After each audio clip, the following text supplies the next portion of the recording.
Friends, ఇప్పుడు పిల్లలకి ఒక మంచి స్నాక్స్ చూపిస్తాను. నేను మీకు కూడా తెలిసే ఉంటుంది, కాకపోతే నేను చేస్తాను. ఇప్పుడు ఇది తెలుసుగా మీకు, మక్క చుడవ.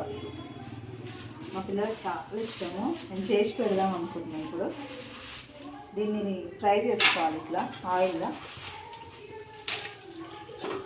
ఫస్ట్ దీన్ని ఫ్రై చేసేసుకొని చూడండి, మొత్తం ఇట్లా ఫ్రై చేసేసుకోవాలి. వేసేసుకొని ఇగో ఈ పల్లీలు, పుట్నాలు కూడా వేయాలి. కాకపోతే ఇప్పుడు ఇంట్లో ప్రస్తుతానికి పుట్నాలు లేవు కాబట్టి పల్లీలు, ఇగో ఆనియన్, కొత్తిమీర వేసి ఇప్పుడు నేను ప్రాసెస్ చూపిస్తాను మీకు. పల్లీలు ఒక్కసారి నెక్స్ట్ ఇది వేసేసుకోవాలి. కొద్దిగా కారం, నేనైతే కొంచెం ఎక్కువనే వేస్తున్నాను. మా పిల్లలకు స్పైసీ అంటే బాగుంటుంది.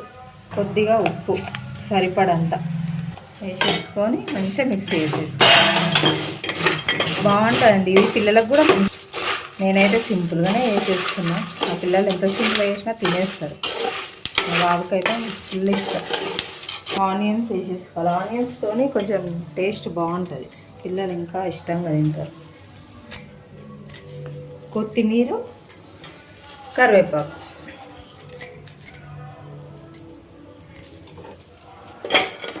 మిక్స్ చేసేసుకోవాలి. టేస్ట్ మాత్రం బాగుంటుంది. మా పిల్లలతో పాటు నేను కూడా తినేస్తాను. బాగుంది కదా, చూడడానికి కూడా తినడానికి కూడా చాలా బాగుంటుంది. ఫ్రెండ్స్, ఇప్పుడు మీరు వీడియో చూస్తారు కదా, మీరు కూడా ట్రై చేయండి, బాగుంటుంది. మీకు ఈ వీడియో నచ్చితే లైక్ చేయండి, సబ్స్క్రైబ్ చేయండి, షేర్ చేయండి. Thank you.